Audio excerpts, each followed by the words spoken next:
एक राज्य में दो चोर रहते थे। वो दोनों बहुत ही शातिर चोर थे। राज्य में उनके नाम की चर्चा आम थी और राज्य के लोगों का कहना था कि वो दोनों चलते चलते आदमी की आंखों से काजल वाजल चुरा लिया करते थे। एक नाम था कल्लू तो दूसरे का नाम था भूरा। एक दिन दोनों बड़ा ही शोध विचार कर रहे थे। यार कल्लू, क्यों ना एक दिन राजधानी में चलकर राजमहल में से चोरी की जाए। अबे भैया, क्या बोल रहा है? होशो हवास में तो है ना तू? काहे भर के घर में हाथ डालने की बोल रहा है? तुम मेरे होते हुए इतना डर रहे हो? जब तक हम राजधानी में नहीं जाएंगे और अपना कर्तव्य नहीं दिखाएंगे तब तक चोरों में अपना नाम सबसे आगे कैसे होगा? चोरों में नाम करवाएगा या कारागार में नाम लिखवाएगा? तू इतना क्यों डर रहा है? और चोर हैं तो कुछ बड़ी चोरी करते हैं जिससे आसपास अपना ही नाम हो, और चोरों में नाम लिया जाए तो सबसे पहले कल्लू और भूरा का नाम आए। भूरा जैसे तैसे कल्लू को राजधानी जाने के लिए मना लेता है।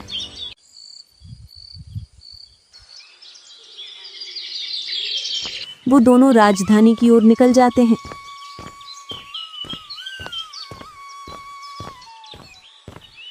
ये तो बहुत ही सुंदर नगर है। इसमें चोरी करेंगे तो अपने पास धन ही धन होगा। हम नगर में नहीं, हम तो राजमहल में चोरी करेंगे। क्या तेरा दिमाग खराब है? सीधा राजा के महल में डाका डालने की बोल रहा है? तू तो मेरे साथ रहे, बस चल पहले पूरे नगर का मुआयना करते हैं। वो दोनों पूरे दिन पूरी राजधानी का मुआयना करते हैं। वो दोनों पूरी राजधानी का चक्कर लगाकर एक सुनसान जगह पर जाकर बैठते हैं। देख, चारों ओर सुरक्षा तगड़ी है। हम महल के पीछे से चलेंगे और आज राजमहल के खजाने को साफ करेंगे। हम आगे से क्यों नहीं चल सकते हैं? फिर तूने क्या देखा? आगे कितने सैनिक तैनात हैं। आगे से तो परिंदा भी पर नहीं मार सकता है। और सुन, महल की दीवार पर बहुत बड़ी घड़ी लगी है। उसे निकालकर अपने गांव लेकर चलेंगे, जिससे अपना पूरा गांव इस घड़ी से समय देखा करेगा। अबे ये नहीं करना, हमें कुछ लोहे की कीलें इकट्ठी करनी होंगी, क्योंकि घड़ी हर घंटे पर आवाज करती है, तो हम इसका फायदा उठाएंगे। जैसे ही घड़ी आवाज करेगी उसी समय पर हम दीवार में कील ठोक देंगे, जिससे महल में कील ठोकने की आवाज ही नहीं पहुंचेगी और इनसे हम महल में आसानी से प्रवेश कर जाएंगे। वो दोनों पूरी तैयारी कर लेते हैं और रात होने का इंतजार करते हैं। जैसे ही रात होती है तो वो दोनों महल की ओर बढ़ जाते हैं। जैसे ही घड़ी आवाज करती है तो वो दोनों महल की दीवार में कील ठोक देते हैं। ऐसे ऐसे उन दोनों ने महल के ऊपर तक कीलें ठोक दी, जिसकी वजह से वो दोनों महल पर आसानी से चढ़ गए। अब हमने महल में तो प्रवेश कर लिया, अब जल्दी से खजाने को ढूंढकर अपने काम को अंजाम देते हैं। वो दोनों महल में प्रवेश कर जाते हैं। वो दोनों खजाने में पहुंच जाते हैं और वो दोनों खजाने में से हीरे जवाहरात चुरा लेते हैं। कल्लू, अब हमें दबे पांव यहाँ से बाहर निकल जाना चाहिए। हाँ भाई, चलो जल्दी चलो।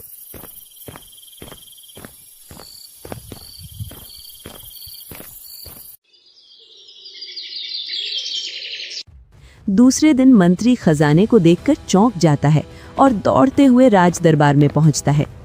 महाराज, महाराज, महाराज, गजब हो गया। क्या गजब हो गया मंत्री? और आप इतना क्यों हाँप रहे हो? महाराज, राजकीय खजाने में चोरी हो गई। क्या बकवास कर रहे हो मंत्री? इतना सुनकर राजा गुस्से में लाल हो जाते हैं। मंत्री, ये कैसे हो सकता है? इतनी सुरक्षा होने के बाद भी हमारे राजमहल में चोरी हो गई? किसकी इतनी हिम्मत जिसने सीधे राजमहल में चोरी की? मंत्री, इसकी जल्द से जल्द जांच कराओ। राजमहल और नगर की सुरक्षा और भी बढ़ा दो। मंत्री चोरी की घटना की जांच करता है। जब वो पूरी घटना समझता है कि किस प्रकार इस चोरी को अंजाम दिया गया है, तो वो राजा को जाकर बताता है। महाराज, चोर बहुत ही शातिर है। उन्होंने राजमहल के पीछे से चढ़ाई की है, वो भी कीलों की सहायता से। चोर होशियार हैं तो इसका मतलब हमें भी कुछ खास योजना बनानी पड़ेगी, जिससे उनकी होशियारी धरी की धरी रह जाए। और आज से ही पूरे नगर में सैनिकों की गश्ती बढ़ा दो। जिस समय राज दरबार में चोरों को पकड़ने की योजना बन रही थी, उस समय भूरा राज दरबार में ही था, एक सैनिक की वेशभूषा में, जिससे उसे सारी योजना का पता चल जाता है। सभी लोग राज दरबार से बाहर निकल जाते हैं। इधर कल्लू और भूरा मिलकर दोनों योजना बनाते हैं। देख कल्लू, आज की सुरक्षा तगड़ी है और गश्त भी बढ़ गई है। मुझे मालूम है कौन कौन सैनिक गश्त पर आने वाले हैं। कुछ घर तू जा और कुछ के घर मैं जाता हूँ, क्योंकि सभी सैनिकों की पत्नियां उत्सुक होंगी कि मेरा पति चोर को पकड़े, मेरा पति चोर को पकड़े। इससे क्या होगा? इसी का तो हमें फायदा उठाना है, क्योंकि उन्हें इनाम का लालच है और उसी लालच का फायदा हम उठाएंगे। बस करना कुछ नहीं है, उनसे सिर्फ इतना बोलना है कि रात में तुम्हारे घर पर सैनिक के वेश में चोर आएंगे, जो तुम्हारे पति की जैसी आवाज निकालकर तुमसे दरवाजा खोलने की बोलेंगे। तो तुम उन पर अंदर से ही गर्मा गर्म उबलता हुआ पानी डाल देना, जिससे उनसे भागने की नहीं बनेगी। फिर तुम उसे पकड़ लेना, जिससे तुम्हें इनाम मिलेगा। बस इतना कहना है, इतने में अपना काम बन जाएगा। जैसे ही शाम होती है तो वो दोनों अपने काम में लग जाते हैं।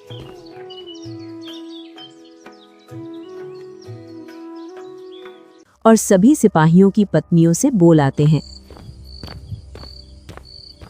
इतना सुन सारी स्त्रियां चोर के आने का इंतजार करती हैं।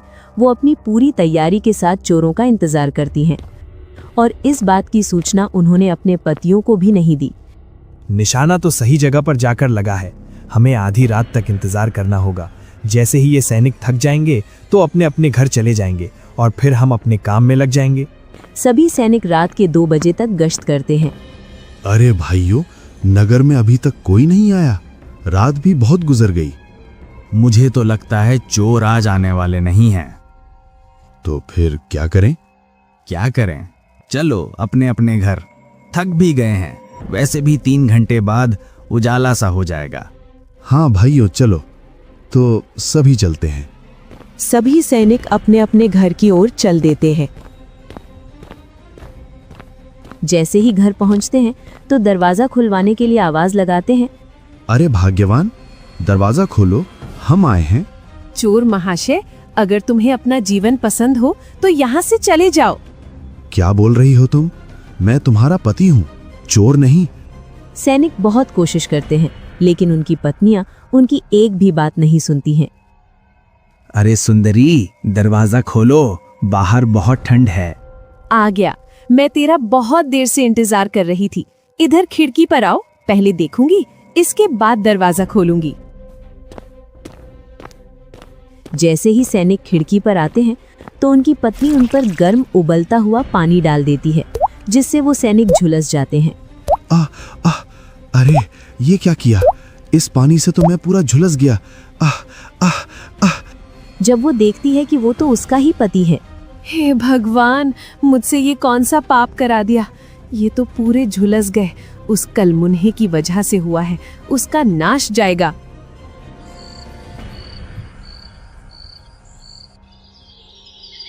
धीरे धीरे पूरे नगर में ये खबर फैल जाती है कि जितने भी सैनिक गश्ती पर थे वो सभी गर्म पानी से झुलस गए हैं और सभी को राजवैद्य के पास इलाज के लिए ले जाया गया है। इस अफरा थपरी का फायदा कल्लू और भूरा उठाते हैं। फिर से वो दोनों खजाने में से धन चुरा लेते हैं। हमने महाराज की सारी योजनाएं विफल कर दी। अब थोड़ा सतर्क रहने का समय है। महाराज, चोरों ने तो आज हद ही कर दी। हमारे सारे गश्ती वाले सैनिकों पर गर्मा गर्म उबलता हुआ पानी डाल दिया, जिससे कई सारे सैनिक झुलस गए और रात में ही उनको वैद्य जी के पास ले जाया गया। और चोरों ने इसी अफरा तफरी का फायदा उठाया, आज फिर से खजाने में से धन चुरा ले गए। ये कैसे संभव हो सकता है? जरूर चोर हमारी योजनाओं पर निगरानी रख रहे हैं। इतनी तगड़ी सुरक्षा व्यवस्था को विफल कर दिया। इन चोरों को पकड़ने के लिए तो कुछ अलग ही योजना बनानी पड़ेगी। जी महाराज। मंत्री, आज तुम पूरे नगर की गश्ती करोगे और सभी सैनिकों को आगाह कर दो कि रात के समय और भी चौकन्ने हो जाएं, क्योंकि हमारा दुश्मन हमसे भी ज्यादा बुद्धिमान है। जी महाराज, आपकी आज्ञा का पालन होगा। रात का समय होता है। मंत्री तैयार होकर नगर की गश्ती पर निकल जाता है। एक गली में मंत्री को कल्लू और भूरा मिलते हैं। हम चोर हैं मंत्री जी। क्यों मजाक कर रहे हो? तुम्हें पता है ना, अगर तुम्हें राज दरबार में चोर घोषित कर दिया तो तुम्हें ही सारा धन लौटाना होगा, जितना राजकीय खजाने में से चोरी हुआ है। मंत्री जी, मैं मजाक नहीं कर रहा हूँ, सच बोल रहा हूँ, हम ही चोर हैं। अच्छा, तुम चोर हो तो चलो मेरे साथ कारागार में। हाँ चलो। सैनिकों, तुम यहीं रुको, कहीं इनके साथी यहीं छिपे हों। हम इनके साथ सभी कारागार में नहीं जाएंगे, क्योंकि इनके साथी फिर से पीछे से राजकीय खजाने तक पहुंच जाएंगे। सैनिक वहीं रुक जाते हैं। कल्लू, भूरा और मंत्री कारागार की ओर चल देते हैं। जैसे ही कारागार के दरवाजे पर पहुंचते हैं तो भूरा बोलता है, मंत्री जी, तुम इस कारागार में एक बार अंदर जाकर बता दो, हमें इसमें अंदर कैसा लगता है। तुम्हारा क्या भरोसा, तुम इसमें मुझे घुसाकर चले जाओ। कैसी बात कर रहे हो मंत्री जी, आपके कहे बिना आपके साथ हो गए, आपको हम पर इतना भी विश्वास नहीं है? चोरों पर हम विश्वास नहीं करते हैं। आपको हम पर विश्वास नहीं है तो हम भी चोर नहीं हैं। अगर तुम हमें इस कारागार में डालोगे तो आप ही फंसोगे। अगर एक बार इसके अंदर चले गए तो हम सुबह राज दरबार में मान लेंगे कि हम ही चोर हैं, और फिर पूरे राज्य में तुम्हारा ही नाम होगा, किसने पकड़े चोर। मंत्री जी ने। मंत्री कल्लू और भूरा की बातों में आ जाता है और वो कारागार के अंदर चला जाता है। इसी का फायदा कल्लू और भूरा उठाते हैं। झट से वो दोनों उस कारागार का दरवाजा बंद कर देते हैं। तुमने मेरे साथ विश्वासघात किया है, धोखेबाज कहीं के। क्या करें मंत्री जी, जो हमारा कर्म था हमने किया, और जो आपका कर्म था उसमें आप असफल हो गए। चलो अच्छा है मंत्री जी, आपकी वजह से आज महल में घुसने का मौका मिला, वरना हमको महल में आने के लिए महल के पीछे से आना पड़ता था। धन्यवाद मंत्री जी। मंत्री गुस्से में, तुम आओ किसी दिन मेरे हाथों में, फिर देखूंगा तुम्हें। गुस्सा मंत्री जी, इतना गुस्सा ठीक नहीं रहता है। अगर सारी गर्मी अभी निकाल दोगे तो रात कैसे गुजरेगी। थोड़ा शांत रहिए, क्योंकि आज बहुत ठंड है। इतना कहकर वो दोनों वहां से चले जाते हैं। इधर मंत्री आवाज लगाता है, लेकिन उसकी आवाज कोई भी नहीं सुनता है। चलो कल्लू, अपने काम को अंजाम देते हैं। हाँ भूरा, चलो। फिर से वो दोनों खजाने में से धन चुरा ले जाते हैं।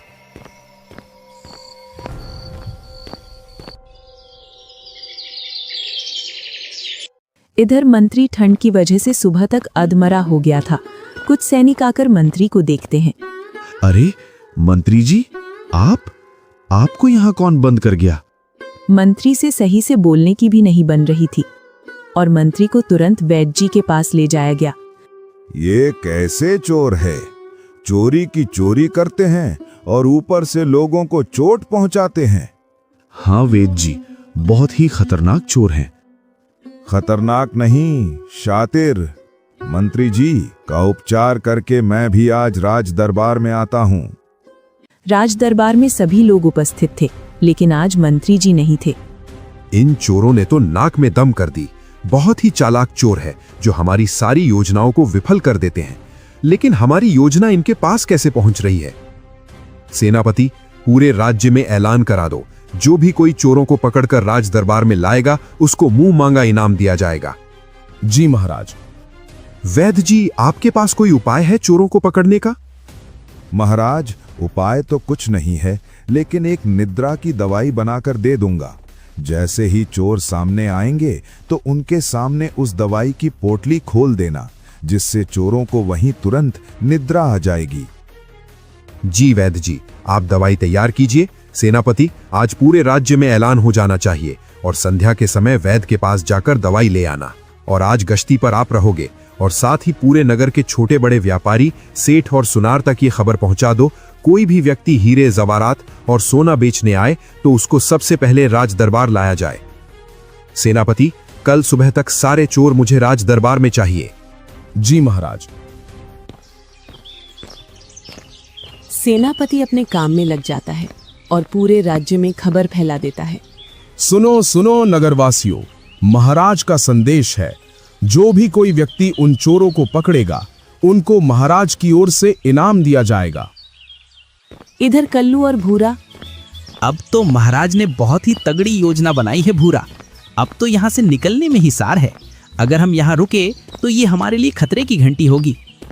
क्या कल्लू इतने से ही डर रहा है? सेनापति अपने कब्जे में जरूर आएगा। मैदान छोड़कर तो बुज़दिल भागते हैं, और खेल खेलने का मजा तो अब आएगा। बस तू तो देखता जा। क्यों भाई, इस मजे के चक्कर में अपनी जान को जोखिम में डाल रहा है? अपने पास बहुत सारा धन हो गया है, अपना जीवन खूब आराम से गुजर जाएगा। हम यहाँ धन के लिए नहीं आए हैं, हम आए हैं नाम के लिए। वो अभी हमें मिला नहीं, जैसे हमें नाम मिल जाएगा तो वैसे ही हम यहाँ से चल देंगे। चल, इस नाम के चक्कर में तुझे अकेला नहीं छोड़ सकता हूँ। नाम होगा तो दोनों का ही होगा और डूबेगा तो दोनों का ही डूबेगा। इधर सेनापति अपनी तैयारी में लग जाते हैं। वैद्य के पास जाकर वो दवाई ले आते हैं।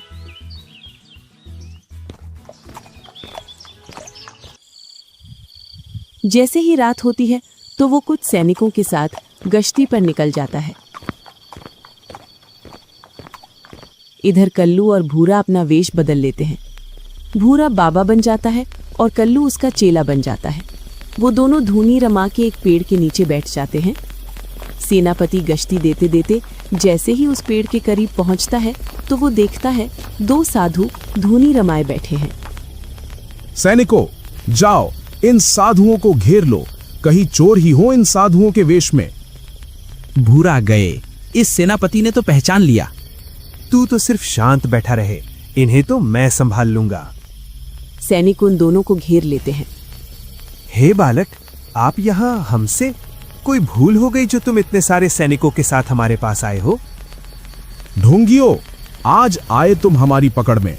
तुम बहुत दिनों से हमें मूर्ख बना रहे थे और आज मैं मूर्ख नहीं बनूंगा। हे बालक, कैसी बात कर रहे हो? जहां मेरा स्वागत होना चाहिए वहां तुम मेरा अपमान कर रहे हो। मुझे सब पता है, ये नगर चोरों के प्रकोप से परेशान है। अपने मन को शांत रखो बालक। अगर शांत मन से काम करोगे तो सब काम सही होगा। मैं नहीं फंसने वाला तेरी मीठी मीठी बातों में। सैनिकों, पकड़ लो इन दोनों ढोंगियों को। बालक, एक साधु का अपमान करना सही नहीं है। सुबह ही मैं राज दरबार में जाकर तुम्हारी शिकायत करूंगा और राजा से बोलूंगा, क्या इसी प्रकार तुम्हारे राज्य में साधु का स्वागत होता है? अरे तुम कहने के लायक बचोगे तभी तो बोलोगे ना, चोर कहीं के। भूरा कल्लू को इशारा करता है जो उसके पैर के नीचे रस्सी दबी थी उस पर से पैर उठाने का। बालक, तुम जिस स्थान पर खड़े हो वहां मुझे मृत्यु नजर आ रही है। तुरंत ही अपना स्थान बदलो। इतना सुन सेनापति घबराकर उस स्थान से हट जाता है तो उसी क्षण ऊपर से पेड़ की एक डाल उसी जगह पर आकर गिरती है। इतना देख सेनापति उनके चरणों में गिर जाता है। साधु महाराज, मुझे माफ कर दीजिए। पता नहीं बिना आपके बारे में जाने पहचाने आपसे मैंने क्या क्या बोल दिया। बालक, ऐसी गलती हो जाती है। जा, मैंने तुझे माफ किया क्योंकि महाराज ने तेरे ऊपर इतना बड़ा कार्यभार सौंपा है। चेला चंपकलाल। जी साधु जी। सभी बालकों को अपनी यात्रा का प्रसाद दिया जाए। ये प्रसाद ग्रहण करो बेटा। जैसे ही तुम इस प्रसाद को ग्रहण करोगे तो सारी बाधाओं से मुक्त हो जाओगे। बाधा तो एक ही है साधु जी, वो है चोर। बाबा का प्रसाद ग्रहण कर बेटा, सारी बाधाओं से मुक्त हो जाएगा। फिर तो क्यों फिक्र करता है? कल्लू सेनापति और सभी सैनिकों को प्रसाद दे देता है। थोड़ी देर बाद इसका परिणाम दिखता है। धीरे धीरे सभी जमीन पर गिर जाते हैं और गहरी निद्रा में चले जाते हैं। आज हमने फिर से पूरे राजतंत्र को मात दे दिया। हाँ, चलो अपनी मंजिल की ओर चलते हैं।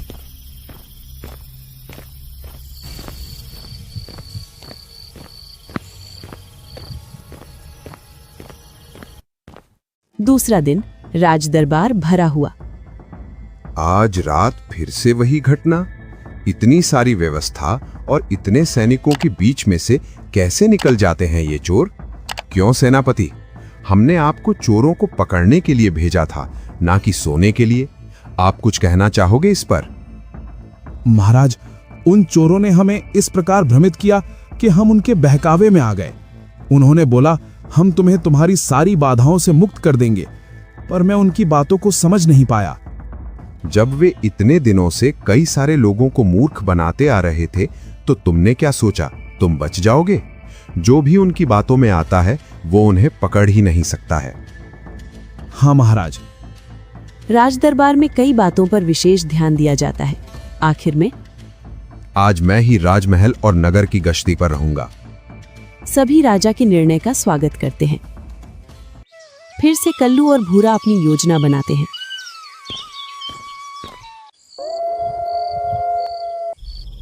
रात का समय कल्लू और भूरा साधु का वेश धरकर उसी पेड़ के नीचे धूनी रमा के बैठ जाते हैं। राजा अपनी गश्ती शुरू करता है। राजा उन दोनों के सामने 2-3 बार निकल जाता है। अगर ये चोर होते तो ये अब तक यहाँ से भाग जाते। ये साधु यहीं रहते होंगे, क्यों ना इन्हीं से चोरों के बारे में पूछा जाए। राजा उनके पास आ जाता है। क्या तुमने यहाँ से किसी अजनबी को जाते हुए देखा है? मैं तो अपनी साधना और ध्यान में लगा रहता हूँ, मुझे तो पता नहीं नरेश। तुमने देखा किसी को? मैं तो साधु जी की सेवा में लगा रहता हूँ, मुझे तो सिर्फ साधु जी ही दिखते हैं, इनके अलावा और कोई नहीं दिखाई देता है मुझे। इतना सुन राजा मन में सोचता है, क्यों ना मैं यहाँ साधु के कपड़े पहनकर बैठ जाऊं और इन साधुओं को मेरे कपड़े पहना दूं। क्यों ना तुम मेरे कपड़े पहन लो और मैं तुम्हारे, जिससे चोर बिना झिझक के मेरे सामने से गुजरेंगे तो मैं उनका पीछा करके उन्हें पकड़ लूंगा और तुम मेरे कपड़े पहनकर नगर की गश्ती करो। काफी देर तक राजा ने भूरा को मनाया। बड़ी मुश्किल से भूरा राजा की बातों को मानता है। वो दोनों अपनी वेशभूषा बदल लेते हैं। कल्लू और भूरा राजा के घोड़े पर सवार होकर निकल जाते हैं। आज तो राजा ने स्वयं तिजोरी की चाबी पकड़वा दी अपने हाथ में। पहले तो चलकर महाराज के मखमरी बिस्तर में सोएंगे। दोनों राजमहल के अंदर जाकर खूब सोते हैं, क्योंकि उन्हें कोई रोक टोक नहीं थी राजा की वेशभूषा में जो थे। रात का पहर गुजर जाता है। इन्होंने बहुत देर कर दी, जो अभी तक नगर की गश्ती करके नहीं आए। एक बार मैं भी तो देखूं, कहीं इन्होंने मुझे ही तो बेवकूफ नहीं बना दिया, कहीं ये ही चोर हो। राजा पूरे नगर में घूमकर देखता है तो वो दोनों उसे कहीं दिखाई नहीं देते हैं। तो वो राजमहल की ओर चल देता है। जैसे ही वो राजमहल पहुंचता है तो राजा को सैनिक बंदी बना लेते हैं और कारागार में डाल देते हैं।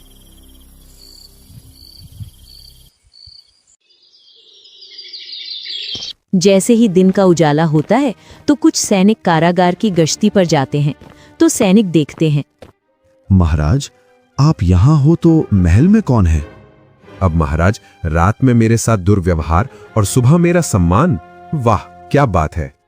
महाराज क्षमा कीजिए, वो रात में आपको हम पहचान नहीं पाए। तुरंत मेरे कमरे में जाओ और वो दोनों मेरे ही कमरे में सो रहे होंगे, जल्दी से जाकर उनको पकड़ो। जी महाराज। सैनिक जैसे ही महाराज के कमरे में जाकर देखते हैं तो वहां सिर्फ महाराज की वेशभूषा ही पड़ी थी। जैसे ही महाराज दरबार में आते हैं तो बड़े ही हताश थे। मंत्री जी, राज्य और नगर में ये ऐलान करा दिया जाए, जिसने किसी ने भी महल के खजाने में से चोरी की है वो राज दरबार में अपना गुनाह स्वीकार कर ले। महाराज उनको कोई दंड नहीं देंगे, बल्कि उनकी इस चालाकी और बुद्धिमत्ता के लिए महाराज की ओर से उन्हें इनाम दिया जाएगा, क्योंकि उनकी चालाकी के आगे हम कुछ भी नहीं है। उनकी इस बुद्धि के लिए इनाम तो बनता है। जी महाराज। कल्लू और भूरा वहीं खड़े थे। इतना सुन वो जनता में से बाहर निकल आते हैं। महाराज हम ही अपराधी हैं जो हमने खजाने में से चोरी की थी। और वो अपने साथ में वो धन भी लाए थे जो उन्होंने खजाने में से धन चुराया था। ये धन महाराज जो हमने चुराया था। मुझे एक बात बताओ, जब आपको धन लौटाना था तो आपने चोरी क्यों की और राजमहल को ही क्यों चुना? महाराज नाम के लिए, क्योंकि हम ठहरे चोर। एक दिन दिमाग में आया कि वो चोर ही कैसा जिसने राजा के महल में चोरी ही नहीं की, और दूसरा इस चोरी से पूरे राज्य में हमारा नाम हो गया। ये गलत तरीका ही क्यों चुना नाम कमाने के लिए? और भी कई तरीके हैं राज्य में नाम कमाने के। जी महाराज, लेकिन एक चोर कहां तक सोचेगा? चोरी तक? बस इससे आगे हम सोच ही नहीं पाए। चलो अच्छा है, आपको इनाम स्वरूप आपने जितना भी राजकीय खजाने से धन चुराया है वही आपको इनाम में दिया जाता है, और साथ में आपको 2 गांव भी दिए जाते हैं। अब तो आगे कभी चोरी नहीं करोगे? नहीं महाराज, अब नहीं करेंगे। अब चोरों में कल्लू और भूरा का नाम सबसे पहले लिया जाता था।